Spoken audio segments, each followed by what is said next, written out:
Hello and welcome back to Newsroom Nigeria. This is where we give you hot, fresh, and sizzling news all day long.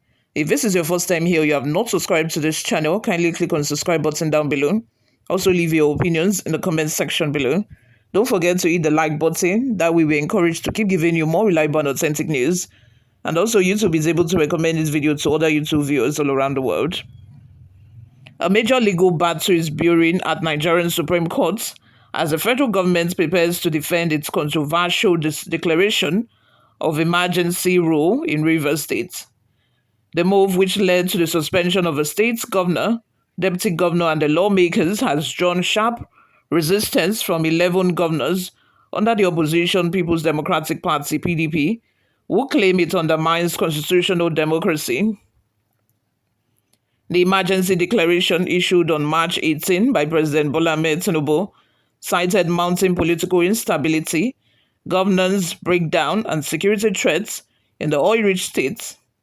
In an unprecedented move, the president named retired Vice Admiral Ibok Ete Baz as sole administrator to steer the affairs of a state for 6 months, effectively sidelining all elected officials.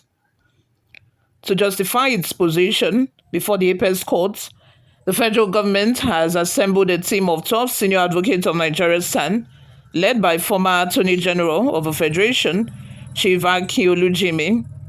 The legal declaration also includes respected figures such as Professor Koyisola Ajayi, Jelili Owonikoko, Kendi Ogunwumiju, Tijani Ghazali, and Babatunde Obama, among others. Supporting the SANs are 6 additional lawyers, forming one of the most formidable legal teams ever fielded by the states.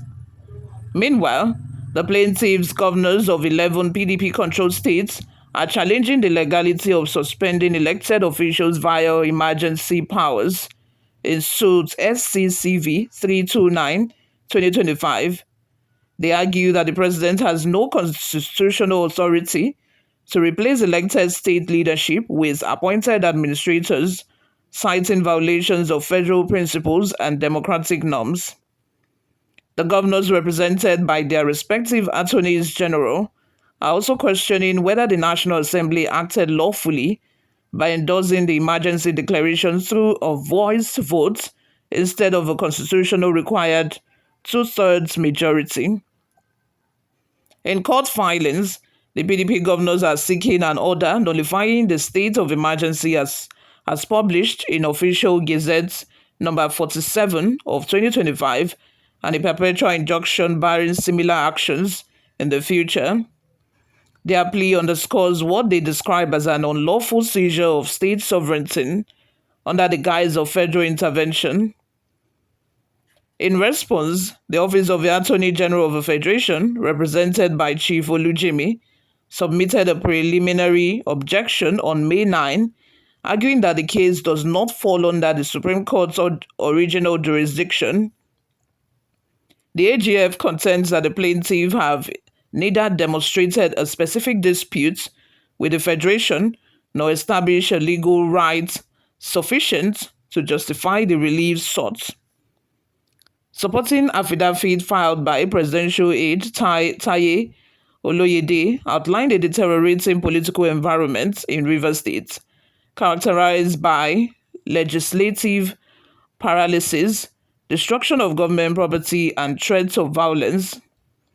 Oloyede asserted that the situation had reached a tipping point, with militants allegedly acting with impunity and governance grinding to a halt. He further alleged that Governor Fubara'S refusal to present a state budget and the demolition of a state assembly complex exacerbated tensions, leaving no choice but for the federal government to intervene to preserve law and order. The National Assembly has also filed a counter-position asking the court to dismiss the suit and award 1 billion naira in damages for what it described as a speculative and frivolous legal challenge. The legislature argued that the governors lacked the standing to sue and failed to fulfill procedural requirements, such as issuing a pre-action notice and obtaining legislative backing from their respective states. Legal observers are watching the case closely, given its potential to reshape the boundaries of federal intervention and state autonomy under Nigeria's 1999 constitution. The Supreme Court is expected to announce a date for the commencement of full hearings soon. What are your thoughts? Let's have them in the comment section below. Before we go, guys, let's take a look at some of the reactions we got online.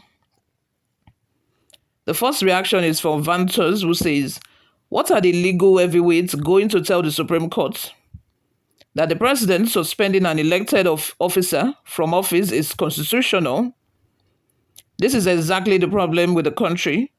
Those who we thought were the conscience of a nation are exactly the same people giving imperators to illegalities. Is there any rule that forbids a lawyer from rejecting a brief that is not judicious or it is for money? A day will come when lawyers will defend the killer of their mother or father for money." Have you not seen a situation where a lawyer would know that this person is guilty, that his client is guilty, but will still defend the client? Have you not heard of such situations before? It's about money. I think it's about money to them. It doesn't matter. Lawyers will defend criminals. They will defend anybody. It's just about the money. Jubilee Bassi says, "I strongly believe that the Nigerian legal system is compromised already. I'm afraid the judges of the so-called Supreme Court may not respect the Constitution. The case is a clear violation of democratic principles and a dangerous precedent." Nelson says, "The judiciary is the problem of Nigeria. They are out to defend injustice. What a zoo country." Murphy Marsh says, "Let us see if separation of powers as enshrined in the Constitution of the Federal Republic of Nigeria will actually take its course. Enough is enough of the pocketing of the other two arms of government. Posterity will judge." Let's have your thoughts and opinions in the comment section. What do you all think of this? Subscribe to this channel, guys, if you have not already done that. I will see you all in my next video. Bye for now.